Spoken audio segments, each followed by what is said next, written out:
Welcome everyone, this is Arun लावत और आज हम फिर से पढ़ने जा रहे हैं केमिकल बॉन्डिंग का lecture number 3, right.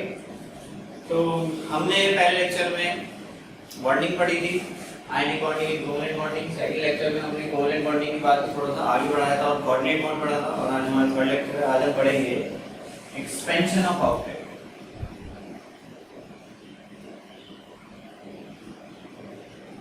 Expansion of octet,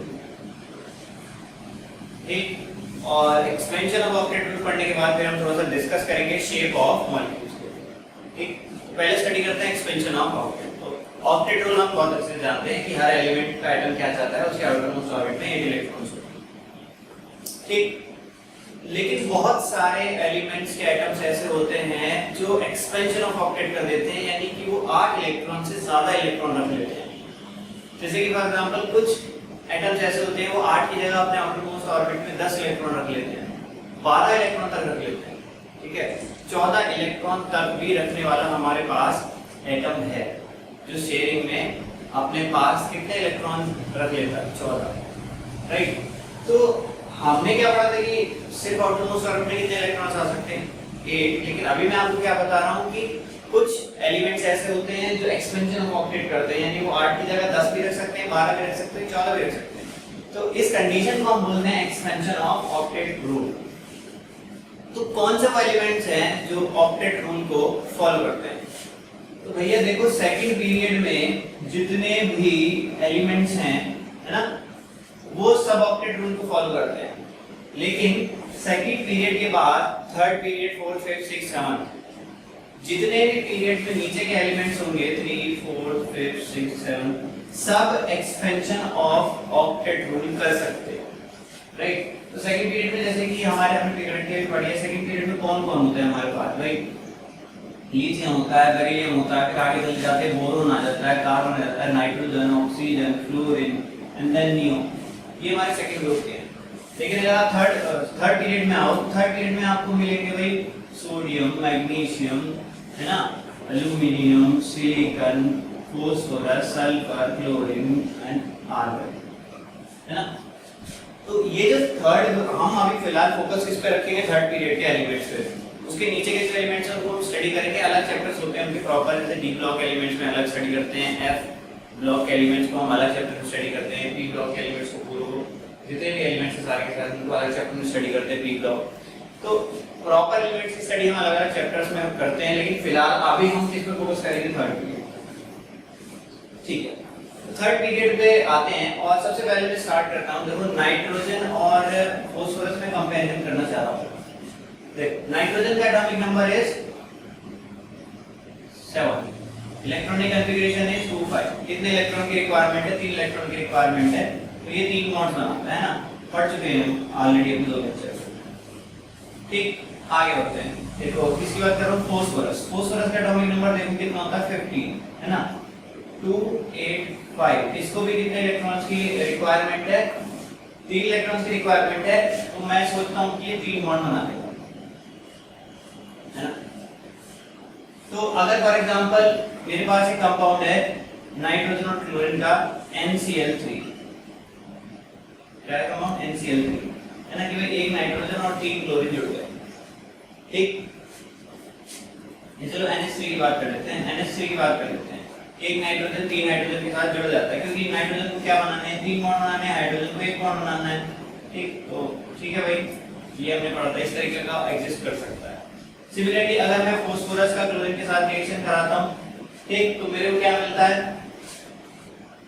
एक कंपाउंड मिलता है PCl3, यानी कि फास्फोरस भी 3 बॉन्ड बना रहा है, क्लोरीन तो एक ही बनाता है, हमने ऑलरेडी पढ़ लिया है ना। तो PCl3 का स्ट्रक्चर ये हो गया, राइट। तो यहाँ भी नाइट्रोजन ने 3 बॉन्ड बना रखे हैं, फास्फोरस ने भी 3 बॉन्ड बना रखे हैं और इसने अपने ऑक्टेट को कंप्लीट कर रखा है। लेकिन होता क्या है, PCl3 के साथ साथ PCl5 भी एग्जिस्ट करता है। इस दुनिया में PCl5 नाम का कंपाउंड भी मिलता है, और PCl5 में क्या होता है, फास्फोरस ने 5 क्लोरीन के साथ बॉन्ड बना रखे हैं, समझ रहे हो आप। यानी कि अब आप खुद देखो, अगर आप इसका इलेक्ट्रॉन डॉट स्ट्रक्चर बनाने जाओगे, 2 इलेक्ट्रॉन यहाँ मिलेंगे, 2 यहाँ मिलेंगे, 2 यहाँ, 2 यहाँ, 2 यहाँ, तो फास्फोरस को कुल मिला के कितने इलेक्ट्रॉन यूज करने को मिलते हैं? 10 इलेक्ट्रॉन। उसको चाहिए थे कितने? 8, लेकिन वो कितने यूज कर रहा है? 10। तो ऐसा फास्फोरस कर सकता है, ऐसा बिहेवियर फास्फोरस दिखाता है हमको, राइट? तो इस बिहेवियर को हम क्या बोलते हैं? Expansion of octet, right? अच्छा, नाइट्रोजन का भी नहीं दिखाएगा, नाइट्रोजन तो 3 बॉन्ड बनाता है, वो कभी एक्सपेंशन ऑफ ऑक्टेट नहीं करता, ऑक्टेट रूल कॉल करता है, लेकिन फास्फोरस कर रहा है। नाइट्रोजन सेकंड ग्रुप का है, फास्फोरस थर्ड ग्रुप का है, सॉरी थर्ड पीरियड का है। नाइट्रोजन सेकंड पीरियड का, फास्फोरस थर्ड। फास्फोरस कर रहा है एक्सपेंशन ऑफ ऑक्टेट, लेकिन नाइट्रोजन नहीं कर रहा। सिमिलरली अगर मैं ऑक्सीजन और सल्फर में आपको कंपेयर करके दिखाऊं,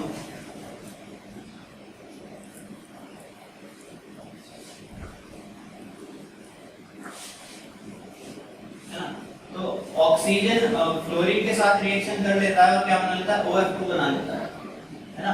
अब आपको पता है ऑक्सीजन का एटॉमिक नंबर 6 है, 8 है, इलेक्ट्रॉनिक कॉन्फ़िगरेशन 2, 6 से 2 इलेक्ट्रॉन की रिक्वायरमेंट, तो ऑक्सीजन तो हमेशा 2 ही बॉन्ड बनाता है। और फ्लोरीन का एटॉमिक नंबर होता है 9 to 7, इसको एक इलेक्ट्रॉन की रिक्वायरमेंट है, एक बॉन्ड बनाता है, तो कोई दिक्कत नहीं है। एक ऑक्सीजन 2 फ्लोरीन के साथ क्या बना लेता है? बॉन्ड बना लेता है और अपना ऑक्टेट कंप्लीट कर लेता है। लेकिन यही बात अगर मैं सल्फर के साथ करूं, सल्फर क्या करता है? सल्फर SF2 बनाता है ना। सल्फर को कितने की रिक्वायरमेंट है? सल्फर की बात करें अगर, तो सल्फर को कितने की रिक्वायरमेंट है? सल्फर का एटॉमिक नंबर क्या होता है भाई?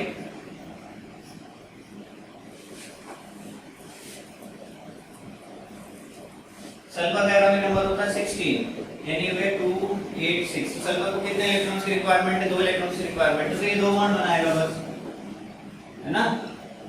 और फ्लोरीन की बात करें तो फ्लोरीन का वही एटॉमिक नंबर 9, तो अपना ये तो अपना एक ही बॉन्ड बनाएगा। तो एक सल्फर 2 फ्लोरीन के साथ बॉन्ड बना लेगा और इसके 4 इलेक्ट्रॉन जो है 2 पेयर जो है बचे रह जाएंगे, राइट। लेकिन सल्फर SF2 पे भी रुकता है, सल्फर SF4 भी बनाता है, सल्फर SF6 भी बनाता है, समझ रहे हैं? सल्फर SF4 भी बनाता है, SF6 भी बनाता है, SF2 पे ही रुकता है। SF4 में क्या हो जाएगा? ये 4 फ्लोरीन के साथ जुड़ गया, सल्फर के पास कितने इलेक्ट्रॉन है? 6, 4 शेयरिंग में लगा दिए, 2 अभी भी बचे हुए हैं। तो जब आप इलेक्ट्रॉन डॉट स्ट्रक्चर बनाओगे, 2 यहाँ 2 यहाँ 2 यहाँ 2 यहाँ 2 यहाँ, तो 10 इलेक्ट्रॉन इसने यूज कर रखे हैं, यानी ये क्या कर रहा है? Expansion of octet. Similarly SF6 की बात करें अगर हम, तो ये क्या करता है? ये 6 फ्लोरीन के साथ क्या बना लेता है? बॉन्ड बना लेता है, ठीक है। तो 6 के 6 इलेक्ट्रॉन को इसे क्या कर दिया? शेयरिंग में लगा दिया। अब आप देखो इलेक्ट्रॉन डॉट स्ट्रक्चर बनाओगे, 2 इलेक्ट्रॉन यहाँ 2 यहाँ 2 यहाँ 2 यहाँ 2 यहाँ 2 यहाँ, तो 12 इलेक्ट्रॉन सल्फर ने यूज कर रखे हैं शेयरिंग में, ठीक। तो सल्फर क्या कर रहा है? एक्सपेंशन ऑफ ऑक्टेट करता है। ऑक्सीजन कभी नहीं करता एक्सपेंशन ऑफ ऑक्टेट, लेकिन सल्फर कर रहा है। सल्फर 8 की बजाय 10 भी रख रहा है, 12 भी रख रहा है, राइट। और बात करते हैं, देखो फ्लोरीन और क्लोरीन में अगर मैं आपको कंपेयर कराऊं, ठीक, फ्लोरीन और क्लोरीन की बात कर लेते हैं। तो फ्लोरीन को हमेशा एक ही बॉन्ड बनाना पसंद है, फ्लोरीन तो एक ही बॉन्ड बनाता है, ठीक है। वो कभी भी 2, 3, 4 बॉन्ड नहीं बनाता, ठीक। लेकिन फ्लोरीन क्या करेगा? देखो अगर एक फ्लोरीन और एक फ्लोरीन के बीच में हम रिएक्शन कराएं, है ना, क्लोरीन और फ्लोरीन के बीच में रिएक्शन कराएं, तो हमको कंपाउंड मिलता है ClF, है ना। क्लोरीन को भाई कितना बॉन्ड बनाना है? एक बॉन्ड बनाना है। फ्लोरीन को भी कितना बॉन्ड बनाना है? एक बॉन्ड बनाना है, ठीक है। तो ये बना लेते हैं ClF, राइट। लेकिन क्लोरीन यहीं नहीं रुकता, क्लोरीन ClF3 भी बना लेता है, ClF5 भी बना लेता है, समझ में आई बात? क्लोरीन ClF3 ClF5 बना लेता है, यानी यहाँ पे क्या हो रहा है? क्लोरीन ने एक बॉन्ड क्लोरीन के साथ बनाया है, क्लोरीन के बचे हुए कितने? 1 2 3 4 5 6 7, यहाँ पे शेयरिंग लगा दिया। फ्लोरीन का भी 1 2 3 4 5 6 7 कहाँ लगा दिया? शेयरिंग में लगा दिया, दोनों का ऑक्टेट कंप्लीट है। लेकिन अगर आप यहाँ ध्यान दो तो इसने क्या किया? 3 फ्लोरीन के साथ शेयरिंग में लगा दिया, अभी 4 इलेक्ट्रॉन इसके बचे हुए हैं, है ना। 2 ये 2 ये 2 ये 2 ये 2 ये, तो 10 इलेक्ट्रॉन इसने रख रखे हैं अपने पास। सिमिलरली ClF5 में क्या होगा? ये 5 बॉन्ड बना लेता है फ्लोरीन के साथ, ठीक। 5 इलेक्ट्रॉन इसने शेयरिंग में लगाए, तो अभी भी बच रहे हैं। तो अगर आप देखो 2 यहाँ 2 यहाँ 2 यहाँ 2 यहाँ 2 यहाँ 10 और 2 12, यहाँ पे क्लोरीन में 12 इलेक्ट्रॉन लग रखे हैं। तो यहाँ क्लोरीन भी क्या कर रहा है? एक्सपेंशन ऑफ ऑक्टेट करता है। तो सेकंड पीरियड में कोई भी एलिमेंट एक्सपेंशन ऑफ ऑक्टेट नहीं करता, लेकिन थर्ड पीरियड के एलिमेंट्स क्या कर रहे हैं? एक्सपेंशन ऑफ ऑक्टेट करके ज्यादा इलेक्ट्रॉन रख रहे हैं। वो 10 इलेक्ट्रॉन भी रख रहे हैं, 12 भी रख रहे हैं, ठीक है। आयोडीन ऐसा कंपाउंड है, इन्हीं में आता है, नीचे क्लोरीन के बाद ब्रोमीन आता है और आयोडीन आता है। आयोडीन एकमात्र ऐसा एटम है जो 7 बॉन्ड बना लेता है, 14 इलेक्ट्रॉन तक रख लेता है, करेक्ट। तो कारण समझो इस बात का, हो क्या रहा है कि क्यों सेकंड पीरियड के एलिमेंट्स एक्सपेंशन ऑफ ऑक्टेट नहीं कर रहे और थर्ड पीरियड के एलिमेंट्स एक्सपेंशन ऑफ ऑक्टेट कर रहे हैं, इसका कारण समझो।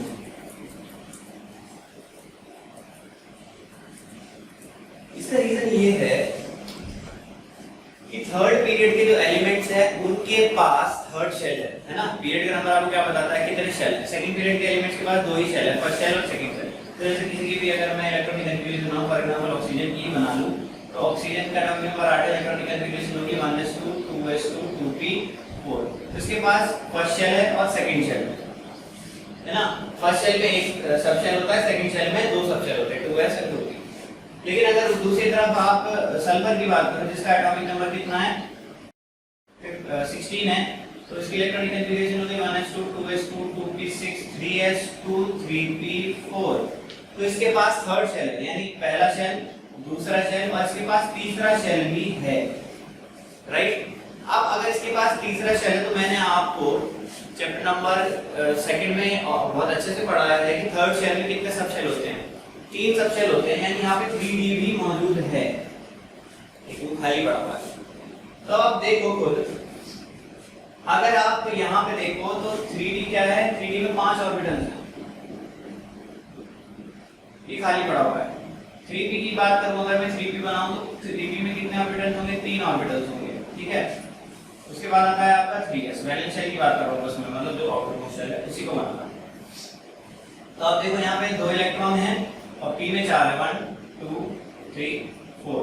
तो जितने अनपेयर्ड इलेक्ट्रॉन्स होते हैं उतना ही कोई बॉन्ड बना सकता है, उन्हीं को वो शेयरिंग कर सकता है उन्हीं की, और उन्हीं से वो क्या कर सकता है, बॉन्ड बना सकता है। हाँ, तो क्या होगा कि वो उन्हीं से क्या कर सकता है, बॉन्ड बना सकता है। तो सल्फर क्या कर सकता है, 2 बॉन्ड बना सकता है। लेकिन होता क्या है, इसके पास 2 बॉन्ड बना लेगा तो क्या होगा, एक इलेक्ट्रॉन शेयरिंग में यहाँ आ जाएगा, दूसरा यहाँ आ जाएगा, है ना, p फिल हो गया। लेकिन अभी क्या है, d तो खाली पड़े हुए हैं। अगर इसके पास d खाली पड़े हुए हैं तो वहां पे भी तो इलेक्ट्रॉन को एक्सेप्ट कर सकता है ये। तो अगर ये वहां पे इलेक्ट्रॉन को एक्सेप्ट कर सकता है तो ये खाली 8 इलेक्ट्रॉन्स पे नहीं रुकेगा, ये एक्सपेंशन कर देगा। 2 यहाँ भी आ सकते हैं, 2 यहाँ भी आ सकते हैं, तो यहाँ आएगा तो 10 हो जाएंगे टोटल इलेक्ट्रॉन्स वैलेंस शेल में। यहाँ 2 इलेक्ट्रॉन और हुए तो कितने हुए, 12। यहाँ 2 इलेक्ट्रॉन हुए तो कितने हुए, 14, ठीक है। कुल मिला के इसके बाद देखो लास्ट शेल में 18 इलेक्ट्रॉन्स रखने की जगह है। जब जगह है तो ये रख सकता है, वे ऑक्टेट पे क्यों रुके, 8 पे क्यों रुके, इन दोनों को ही कंप्लीटली फिल करे तो ये जाएगा dv में, dv भी इसका जो 3d ऑर्बिटल है वो भी क्या हो जाएगा, कंप्लीटली फिल हो जाएगा। तो इसलिए ये क्या करते हैं, एक्सपेंशन ऑफ ऑक्टेट करते हैं। लेकिन on the other hand oxygen की बात करो तो इसके पास सिर्फ क्या है, सेकंड शेल है, थर्ड सेकंड शेल में d तो होता ही नहीं, तो ये हद से इसको फुल कर सकता है, यानी इसमें 2 इलेक्ट्रॉन और एक्सेप्ट कर सकता है। इसलिए ये लोग 2 बॉन्ड बनाएगा, एक्सपेंशन ऑफ ऑक्टेट नहीं कर सकता क्योंकि इसके पास वैकेंट d ऑर्बिटल्स मौजूद नहीं है, करेक्ट। तो क्यों कोई एलिमेंट एक्सपेंशन ऑफ ऑक्टेट करता है, वो इसलिए करता है क्योंकि उसके पास वैकेंट d ऑर्बिटल्स पड़े हुए होते हैं, मौजूद हैं, जिनके अंदर वो एक्स्ट्रा इलेक्ट्रॉन्स को एक्सेप्ट कर सकता है और वो ज्यादा बॉन्ड फॉर्म कर सकता है, ठीक है। समझ में आया एक्सपेंशन ऑफ ऑक्टेट क्यों होता है। अच्छा चलिए आगे बढ़ते हैं।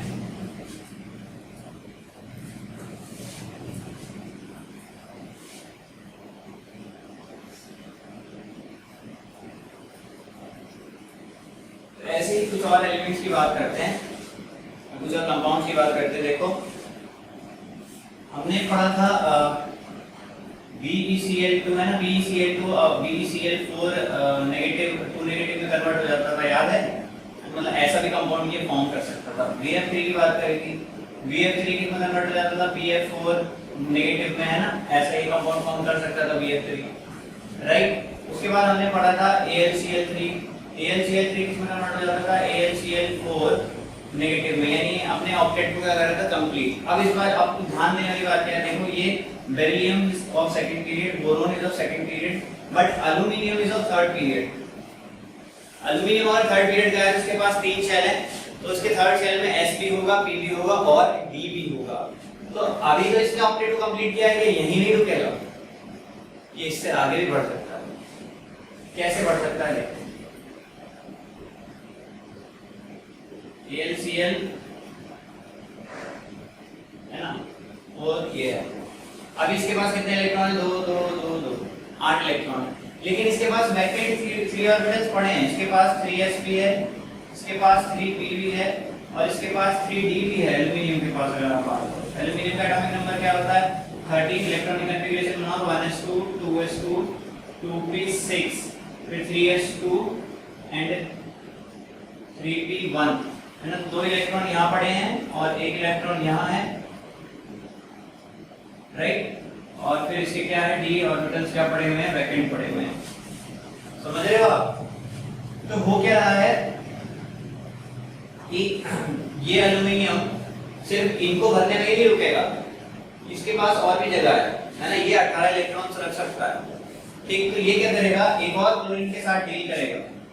क्या करेगा? एक और क्लोरीन, अगर कोई क्लोरीन यहाँ घूम रहा होगा है ना, जो कि कंप्लीट अपना ऑक्टेट करे घूम रहा है, उससे क्या बोलेगा कि भैया अपना इलेक्ट्रॉन मुझे डोनेट कर दो, मैं और रख सकता हूँ अभी, ठीक है। तो ये इसको एक इलेक्ट्रॉन डोनेट, एक अपना पेयर ऑफ इलेक्ट्रॉन डोनेट कर सकता है एक क्लोरीन।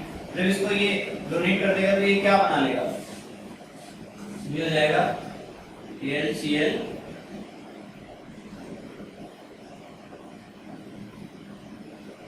AlCl5 है ना। और देखो जैसे ये क्लोरीन की बात कर रहा हूँ मैं, ये क्लोरीन ने डोनेट कर दिया फॉर एग्जांपल, है ना। जो क्लोरीन है इसने इसको डोनेट कर दिया, ठीक। इसको ऑलरेडी क्या है? एक नेगेटिव चार्ज ऑलरेडी है एल्युमिनियम पे, है ना। अब देखो इसको तुम कोऑर्डिनेट बॉन्ड को हटाओ तो क्या होगा? सिंपल बॉन्ड में अगर मैं कन्वर्ट करूं,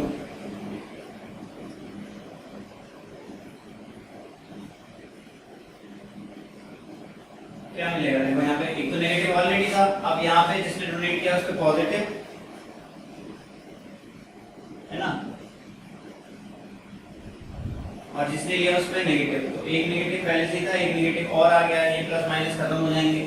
तो मुझे क्या देखने को मिल रहा है? 2 नेगेटिव आ गया एल्युमिनियम पे। तो फाइनली मुझे जो कंपाउंड देखने को मिल रहा है वो क्या है? AlCl5 2 negative, AlCl5 2 negative, right. और देखो इसने कितने इलेक्ट्रॉन एक्सेप्ट कर रखे हैं? 2 2 4 2 6 2 8 2 10 इलेक्ट्रॉन रखे बैठा है। सिमिलरली ये AlCl5 एक क्लोरीन के साथ और डील कर सकता है और किसमें कन्वर्ट हो सकता है? AlCl6 3 माइनस में। समझ में आ रही बात? तो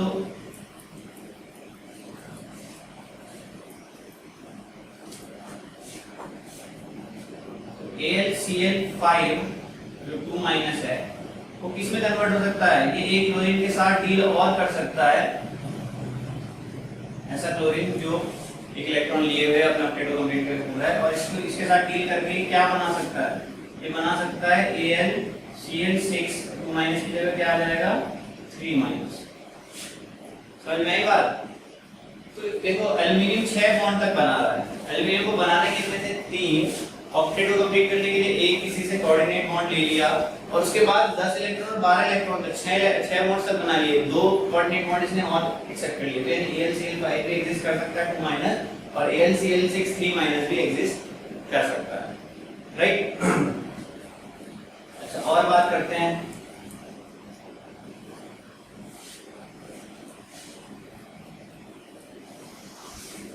जैसे कि अभी मैं फास्फोरस की बात कर रहा था, तो फास्फोरस क्लोरीन के साथ मिलकर PCl3 बनाता है ना, और फिर ये क्या बना लेता है? ये PCl5 भी बना लेता है।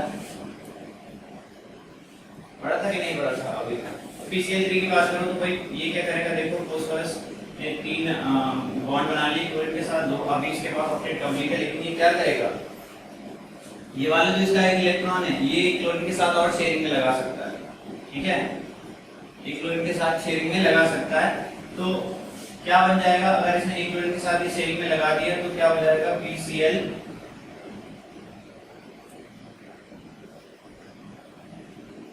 हो जाएगा, है ना।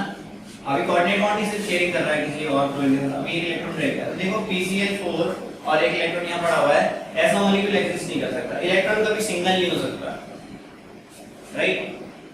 एक कंपाउंड में इलेक्ट्रॉन कभी सिंगल नहीं हो सकता, single electron is not allowed. हमेशा इलेक्ट्रॉन या तो पेयर में बचे हुए हों या बचे ही ना हो, ठीक है। तो इसको क्या करना होगा? दोनों इलेक्ट्रॉन को ही शेयरिंग में लगाना होगा। एक इलेक्ट्रॉन को आप नहीं छोड़ सकते हो। तो यानी कि यहाँ क्या होगा, PCl दोनों इलेक्ट्रॉन को शेयरिंग में लगा के क्या बना लेगा, PCl5 बना लेगा। समझ में आई बात? ठीक है, तो दो क्लोरीन के साथ ऑर्बिटल करके क्या बना सकता है, PCl5 बना सकता है। सिमिलरली आगे बढ़ते हैं, देखो यहाँ पे कितने इलेक्ट्रॉन है इसके पास, 2 2 4 2 6 2 8 2 10 इलेक्ट्रॉन है। सिमिलरली देखो SF4 की बात करते हैं, SF2 की बात कर लेते हैं। तो सल्फर ने 2 क्लोरीन के साथ बॉन्ड बनाए और अभी कितने बचे हैं, 4 इलेक्ट्रॉन इसके बचे हुए हैं। तो अभी देखो ये एक इलेक्ट्रॉन को शेयरिंग में नहीं लगा सकता, लेकिन अगले दो को लगा सकता है। जब ये अगले दो को लगा देगा शेयरिंग में, 4 क्लोरीन के साथ ही इसके बॉन्ड बन गए। ठीक, अब ये क्या करेगा, अब ये फिर से एक इलेक्ट्रॉन को शेयरिंग में नहीं लगा सकता, लेकिन अगले दो को फिर से लगा सकता है। तो ये बन गया SF6 है ना। तो SF2, SF4 एंड SF6 भी एग्जिस्ट करते हैं, राइट। अच्छा, अब ये जो मैंने आपको बात बताई, इसकी बात बताई, PCl5 की बात बताई है ना, बताई कि नहीं बताई? हाँ, PCl5 की बात बता। तो देखो PCl5 में फास्फोरस के पास 5 इलेक्ट्रॉन है ना, 1 2 3 4 एंड 5। पांचों को इसने क्या कर दिया, शेयरिंग में लगाया। तो PCl5 आपको मिल गया, बनाया पड़ गया है ना। PCl5 मेरे पास बना हुआ है। अब इसके बाद शेयरिंग के लिए कोई इलेक्ट्रॉन तो नहीं बचा है, और जब शेयरिंग के लिए कोई इलेक्ट्रॉन इसके पास नहीं बचा हुआ है, तो इसके पास कितने इलेक्ट्रॉन हैं, 2 2 4 2 6 2 8 2 10। तो क्या ये 12 इलेक्ट्रॉन नहीं रख सकता है? रख सकता है ना 12। तो अभी क्या करेगा, शेयरिंग तो नहीं कर सकता, लेकिन किसी से कोऑर्डिनेट बॉन्ड एक्सेप्ट कर सकता है। तो ये क्या करेगा, PCl5 कोई क्लोरीन अगर घूम रहा है, इसका पेट भरा हुआ है, जो कि बहुत अमीर है, उससे क्या बोलेगा कि मैं अभी और इलेक्ट्रॉन ले सकता हूँ, तुम चाहो तो मुझे कोऑर्डिनेट बॉन्ड दे सकते हो। तो ये क्या करेगा, आपने जो 2 इलेक्ट्रॉन है वो शेयरिंग में लगा देगा, बीच में रख देगा। ठीक है, तो हमको क्या मिलेगा, देखो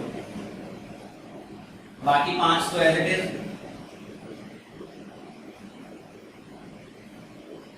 है ना। और वो जो अगला शेयर आया है नेगेटिव, उसने क्या किया है,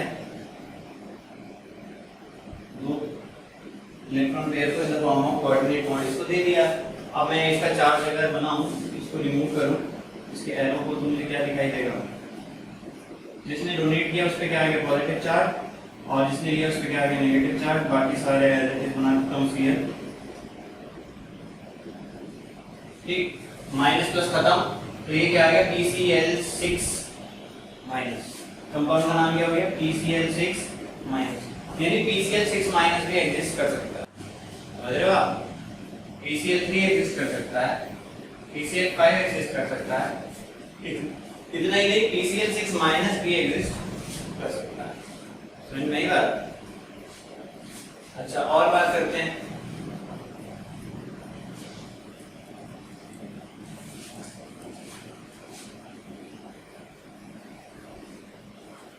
और थोड़ी सी बात कर लेते हैं। अगली बात मैं करता हूं इसके बारे में, सल्फर के बारे में कर लिया, SF2 एग्जिस्ट कर सकता है ना, SF4 एग्जिस्ट कर सकता है, SF6 भी एग्जिस्ट कर सकता है, राइट। और इतना ही नहीं, ये चीजें इतनी ही नहीं रुकेंगी। जैसे कि फॉर एग्जांपल अगर मैं आपको बोलूं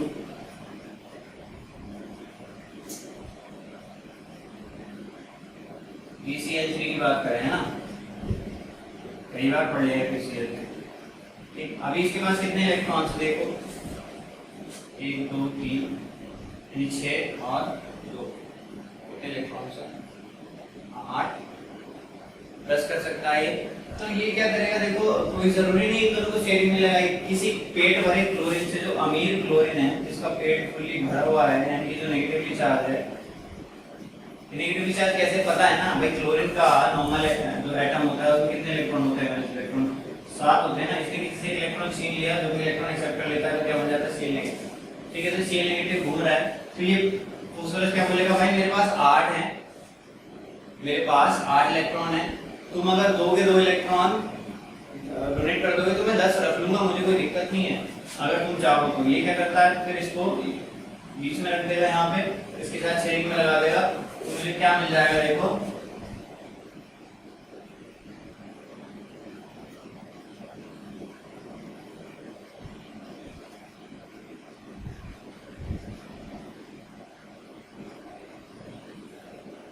अपना इसने शेयरिंग में लगा दिया। अब आप क्या देखो यहाँ पे क्या बन सकता है भाई, तुम एरो को हटाओगे तो क्या मिलेगा,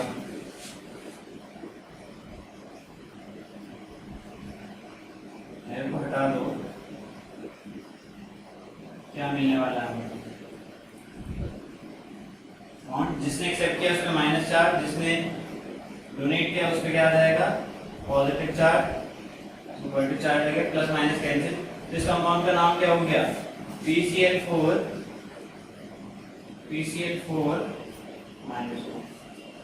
-1 भी एग्जिस्ट कर सकता है ना। फिर इसके बाद देखो अभी इसके पास कितने इलेक्ट्रॉन हो गए यहाँ पे देखो, 2 2 4 2 6 2 8 2 10, अभी 2 इलेक्ट्रॉन्स को और एक्सेप्ट कर सकता है। तो PCl4 माइनस एक और क्लोरीन के साथ क्या कर सकता है, कोऑर्डिनेट बॉन्ड बना सकता है, एक एक्सेप्ट कर सकता है पूरा का पूरा, और PCl4 can convert into PCl5 है ना। एक और ऐसा ही क्लोरीन आया और डोनेट करते, क्या बन जाएगा PCl5 तो PCl5 भी एग्जिस्ट कर सकता है ना। PCl5 तो कर ही सकता है, PCl5 भी एग्जिस्ट कर सकता है, राइट। PCl5 गलत तो लिखे क्योंकि यहाँ पे कितने इलेक्ट्रॉन से 6 इलेक्ट्रॉन से, हाँ सही है, ठीक है। PCl5 एग्जिस्ट करता है, PCl5 भी एग्जिस्ट, PCl6 भी हमने बनाया अभी अभी। अच्छा और बात कर लेते हैं, और थोड़ा सा बता देता हूँ और क्या एग्जिस्ट कर सकता है और क्या एग्जिस्ट नहीं कर सकता है, ठीक है। और बात कर लेते हैं थोड़ा सा,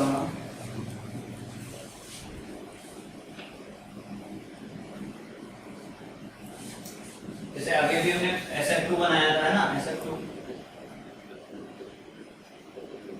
तो अभी सल्फर के पास कितने इलेक्ट्रॉन है देखो 8 यहाँ पे कंप्लीट रखा है, लेकिन ये 10 इलेक्ट्रॉन रख सकता है। तो ये क्या बोलेगा, एक क्लोरीन के साथ पेट भरा क्लोरीन जो अमील है कि भैया डोनेट कर दो, तो ये डोनेट कर देगा।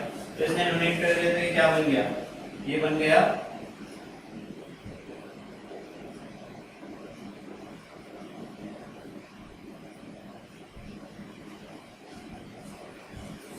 क्या बन गया देखो, इसने डोनेट कर दिया क्लोरीन ने, क्लोरीन पे क्या आ गया पॉजिटिव चार्ज आ गया, 2 इलेक्ट्रॉन मैंने बढ़ा दिए इसके ऊपर, नेगेटिव चार्ज, तो जिसने एक्सेप्ट किया उसका नेगेटिव चार्ज आ गया, पॉजिटिव नेगेटिव खत्म हो गया। तो मुझे क्या मिला, तो फिर कोऑर्डिनेट बॉन्डिंग होते हैं,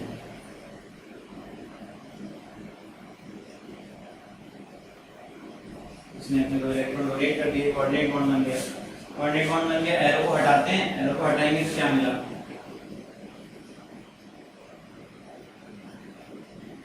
ये मिला हमको F जो माइनस था वहाँ प्लस भी आ गया क्योंकि इसने डोनेट किया है, और इसने एक्सेप्ट किया तो माइनस प्लस माइनस खत्म हो गया। तो इस कंपाउंड को मैं फाइनली क्या लिख सकता हूँ, इसको लिख सकता हूँ SF3 SF3 अभी इसके पास कितने इलेक्ट्रॉन है देखो, SF3 कितने इलेक्ट्रॉन है, 2 2 4 2 6 2 8 2 10, ठीक है। सिमिलरली ये एक क्लोरीन के साथ और बॉन्डिंग कोवलेंट बॉन्डिंग को एक्सेप्ट कर सकता है, और जब वो एक्सेप्ट कर लेगा तो बन जाएगा SF4 है ना। तो SF4 तो एग्जिस्ट कर सकता है, SF4 भी एग्जिस्ट करता है, समझ नहीं बात। अच्छा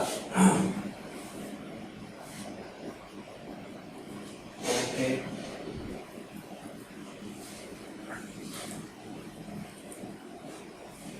सिमिलरली अगर आप बात करो SF हमने SF4 की है ना, तो सल्फर ने 4 क्लोरीन के साथ शेयरिंग कर ली है,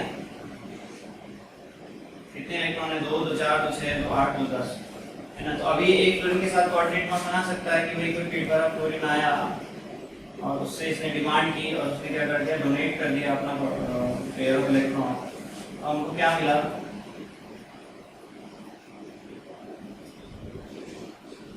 ये जो क्लोरीन है इसने क्या बना लिया,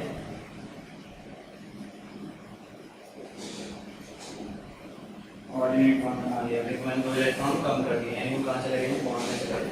अब जब आप ये एरो हटाओगे तो आपको क्या मिलेगा,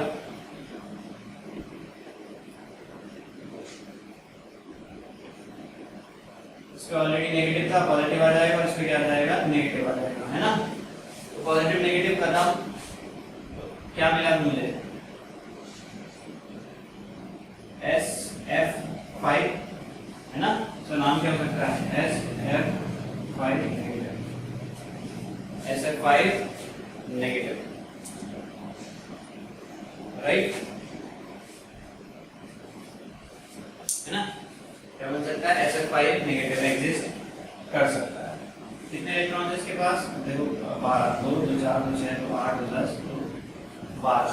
देखो 6 से ऊपर कोई यूजुअली जाता नहीं है, तुम बोलो कि SF7 बना लो सर, है ना, या PCH7 बना लो, तो 7 से ऊपर इसलिए नहीं जाता, जगह है उसके पास, वो 7 बॉन्ड बना सकता है, 7 मतलब 14 यानी कि 14 इलेक्ट्रॉन्स को रख सकता है, वो 16 को भी रख सकता है, वो 18 को भी रख सकता है, लेकिन 12 इलेक्ट्रॉन से ऊपर तो इसलिए नहीं बढ़ता, क्योंकि जब एक एटम को 6 दूसरे एटम उसके चारों तरफ बॉन्ड बना लेते हैं, तो 7वां जो एटम है, जो 7th एटम है, जो आने वाला एटम है, जो बॉन्ड बनाना चाह रहा है, उसके लिए बॉन्ड बनाने के लिए जगह नहीं बचती है। यानी कि तुम्हारा सेंट्रल एटम जो सल्फर जो है, अगर ये 6 फ्लोरीन से गिर गया, SF6 बन गया, तो 6 के 6 जो फ्लोरीन है, उसके बाद जो 7वां फ्लोरीन आ रहा होगा, उसके आने के लिए क्या होगा, जगह नहीं बचेगी, इसलिए कोई भी 6 इलेक्ट्रॉन से ऊपर नहीं बढ़ता, यानी कि वो सॉरी 6 बॉन्ड से ऊपर नहीं बढ़ता, यानी कि वो 12 इलेक्ट्रॉन से ऊपर नहीं बढ़ता है कोई भी, है ना।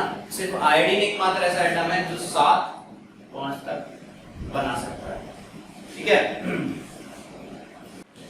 सिमिलरली और बात कर लेते हैं भाई,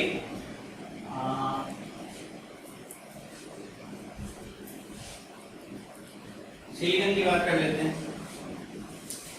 सिलिकॉन का एटॉमिक नंबर क्या है, 14, इसकी इलेक्ट्रॉनिक कॉन्फ़िगरेशन हो गई 2 8 4, कार्बन के जस्ट नीचे, कार्बन सेकंड पीरियड में, सिलिकॉन थर्ड पीरियड में, इसके 4 इलेक्ट्रॉन की रिक्वायरमेंट है, तो बनता तो 4 बॉन्ड्स ही बनाना है इसका। मान लो सिलिकॉन का क्लोरीन के साथ रिएक्शन करा दिया हमने, है ना, तो सिलिकॉन क्या बना लेगा, SiCl4, 8 इलेक्ट्रॉन रख सकता है इसमें, लेकिन क्या ये 10 नहीं रख सकता, तो डेफिनेटली 10 रख सकता है। किसी एक और क्लोरीन के साथ ये क्या बना सकता है, कोऑर्डिनेट बॉन्ड बना सकता है, यानी एक क्लोरीन आएगा और ये किसमें कन्वर्ट हो जाएगा, ये SiCl5 में कन्वर्ट हो जाएगा, जहाँ पे सेंट्रल मेटल एटम पे क्या जाएगा, नेगेटिव चार्ज। मैं बार-बार नहीं कोऑर्डिनेट बना रहा हूँ, स्टेप बाय स्टेप में नहीं लिखा रहा हूँ, सीधे लिख रहा हूँ। तो ये किसमें कन्वर्ट हो सकता है, SiCl5 नेगेटिव में कन्वर्ट हो सकता है, राइट। सिमिलरली अब इसके कितने इलेक्ट्रॉन हो गए, 2 2 4 2 6 2 8 2 10, ये 12 भी रख सकता है, तो एक Cl के साथ और बॉन्डिंग बना लेगा और 6 Cl को अपने साथ जोड़ लेगा, है ना। और इसके पास क्योंकि 2 Cl ने कोऑर्डिनेट बॉन्ड बनाए हैं, तो इसके पास क्या आ जाएगा, 2 नेगेटिव, तो इसको मैं लिख सकता हूँ SiCl6 2 नेगेटिव। तो सिलिकॉन जो है SiCl4 ही नहीं है, SiCl5 नेगेटिव और SiCl6 2 नेगेटिव के फॉर्म में भी एग्जिस्ट कर सकता है, राइट। तो आज हमने जाना एक्सपेंशन ऑफ ऑक्टेट के बारे में, उससे रिलेटेड हमने कुछ कंपाउंड्स के बारे में जाना, किस तरीके से एक्सपेंशन ऑफ ऑक्टेट हो सकता है। अगले लेक्चर में हम पढ़ेंगे, क्या पढ़ेंगे, शेप्स ऑफ मॉलिक्यूल्स, राइट। तब तक के लिए टेक केयर।